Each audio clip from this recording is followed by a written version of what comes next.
नमस्कार, मी दिनेश सोमानी आपले स्वागत करीत आहे. भूमिपुत्र मानले जाणारे मंगळ ग्रह मंगळ महाराज, ज्यांना सेनापती पण म्हटले जाते, ते 16 जानेवारी रोजी आपली उच्च राशी मकरमध्ये प्रवेश करीत आहे. उच्च राशीत जाणारा मंगळ हा चांगला असतो, परंतु त्याचवेळी तो अस्तंगत पण राहणार आहे, कारण तो सूर्यासोबत आहे. मकर राशीमध्ये यावेळी सूर्यासोबत शुक्र पण आहे आणि बुधाचाही प्रभाव राहणार आहे. याच्यामुळे थोडेसे विचित्र परिणाम जाणवतील.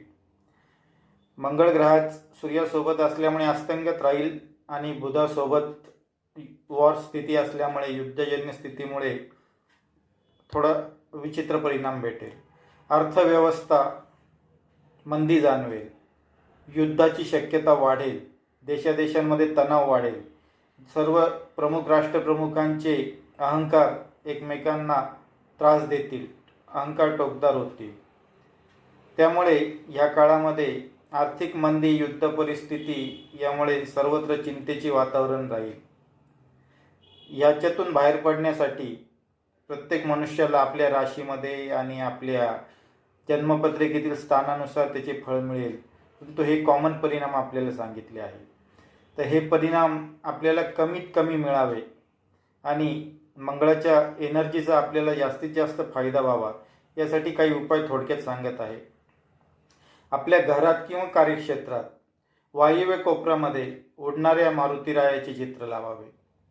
आणि ज्यांची या काळामध्ये तिरुपती देवस्थानाला भेट होणार आहे किंवा दक्षिण भारतामध्ये चक्कर आहे, तर तिरुपती जवळच एक श्रीकाళहस्ती मंदिर म्हणून प्रसिद्ध देवस्थान आहे. या देवस्थानामध्ये वायुलिंग आहे.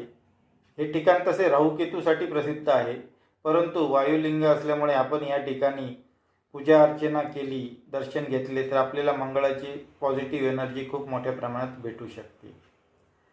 या काळामध्ये आपण प्रॉपर्टी विषयक व्यवहार टाळायला हवे. आर्थिक व्यवहार सावधतेने करायला हवे. मोठ्या खर्चाची शक्यता आहे, त्यामुळे आर्थिक शिस्त पाळायला हवी. आपण हे दिलेले उपाय केले. आणि याच्यामध्ये आणखीन एक अतिरिक्त उपाय म्हणजे आपण शमी वृक्षाला पाणी घालू शकतात. तर हे दिलेले उपाय केले, आर्थिक शिस्त पाळली, मन शांत ठेवले, ध्यानधारणा केली, तर मंगळ ग्रहाच्या अस्तंगत परिणामामुळे मिळणारे वाईट परिणाम कमीत कमी भेटतील आणि त्याच्या चांगल्या एनर्जीचा आपल्याला फायदा होईल. धन्यवाद.